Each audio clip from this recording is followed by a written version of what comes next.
c'est quelque chose, c'est une drogue hein, dont j'ai besoin, je pense. Tu penses à aller le plus vite possible, à faire des gros sauts, et c'est ça qui est plaisant. Ça traîne toujours dans un coin de la tête.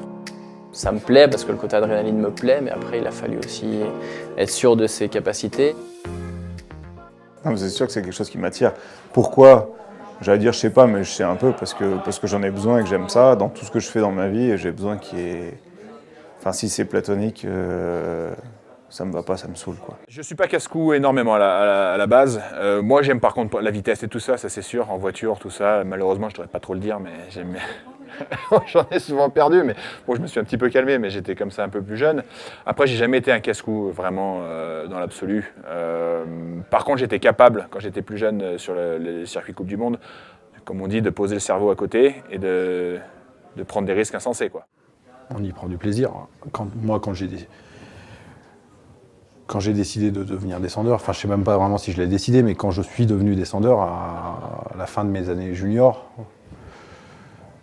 je me rendais pas compte de tout ça. Au début, tu penses pas que tu regardes pas les chutes de Todd Broker dans le dernier des Verts ou du japonais qui roule sur les barrières en dessous de la Mosefall. J'ai besoin de ça parce que c'est quelque chose qui me motive qui me motive et puis qui me fait vivre. Donc la descente, c'est pas pour rien, quoi. Parce que j'aime la vitesse, parce que j'aime les bosses, parce que j'aime l'adrénaline au départ, même si tous les jours c'est pas bien marrant. Moi je pars du principe qu'il faut en être conscient pour justement arriver à la dépasser, parce que si tu te voiles la face, je pense que c'est quelque chose de mauvais, parce que si tu gardes quelque chose au fond de toi sans en être conscient, forcément un jour ou l'autre ça peut te faire défaut. Moi j'ai décidé de l'accepter, de le savoir. De toute façon quand je suis au départ, pas au départ, mais j'en ai toujours conscience dans le coin de la tête. Tu as des expériences qui font que dans tous les cas, tu ne peux pas l'ignorer. Mais non, moi j'ai décidé d'en prendre conscience, mais de faire avec et de la dépasser. Je sais que pour mon papa et ma maman, c'est compliqué. Mon papa, il regarde les courses quand même et il stresse énormément. Ma mère, elle ne regarde pas les courses, elle est incapable. Donc je sais qu'elle va faire des tours de voiture, qu'elle va promener le chien et qu'elle va s'isoler pendant que je passe. Et après, une fois que je suis passé, si ça s'est passé bien ou mal, elle peut regarder ma course, mais en direct, je sais qu'elle le vit très très mal. Je ne sais pas après ce qui se passe dans sa tête. Peut-être qu'elle sera soulagée le jour où j'arrêterai, mais elle ne me l'a jamais fait sentir. Donc je la remercie pour ça, parce que c'est quelque chose, je sais, qui n'est pas évident pour elle. Je sais très bien que mes parents, ils viennent sur les courses, donc déjà ils ne font pas abstraction du fait. Ils sont conscients que je prends des risques, etc. Mais ils savent que c'est ce qui me plaît, donc après ils font avec. Après je dis pas que ma mère elle se ronge pas les ongles, ni mon père quand je suis au départ. Généralement, mon père regarde un peu, mais ma mère elle stresse encore beaucoup. Tout le monde à chaque fois me dit ne te blesse pas, fais attention. Mais je pense que déjà la démarche de dire ne te blesse pas, elle est pas bonne.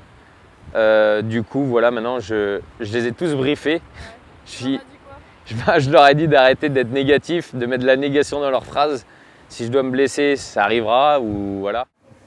Est-ce qu'on a peur pour ces courses? Oui.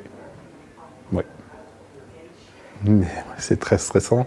C'est pas le même stress que quand je courais, mais c'est très stressant. Avant, je sais pas, la famille ne se rend peut-être pas compte des risques, de tout ce qui se passe. Puis bon, il n'y a pas eu que mon accident, donc forcément, les familles, elles réfléchissent. Donc c'est jamais bien facile.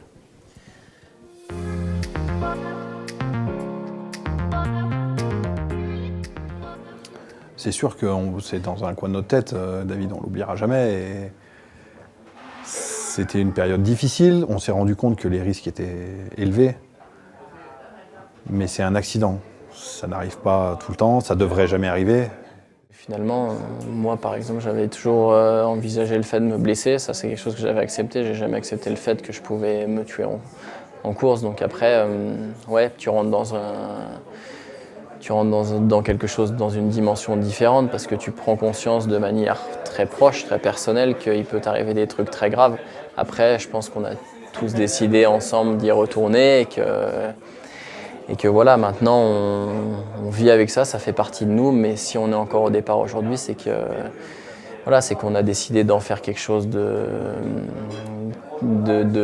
ça fasse partie de nous, mais que ça ne nous mette pas des freins pour la suite. C'est dur à accepter, on a mis du temps, on a travaillé beaucoup, et par contre on l'a fait en groupe. Et ça, je pense qu'aussi, ça a resserré, ça crée des liens très forts. Très, très forts.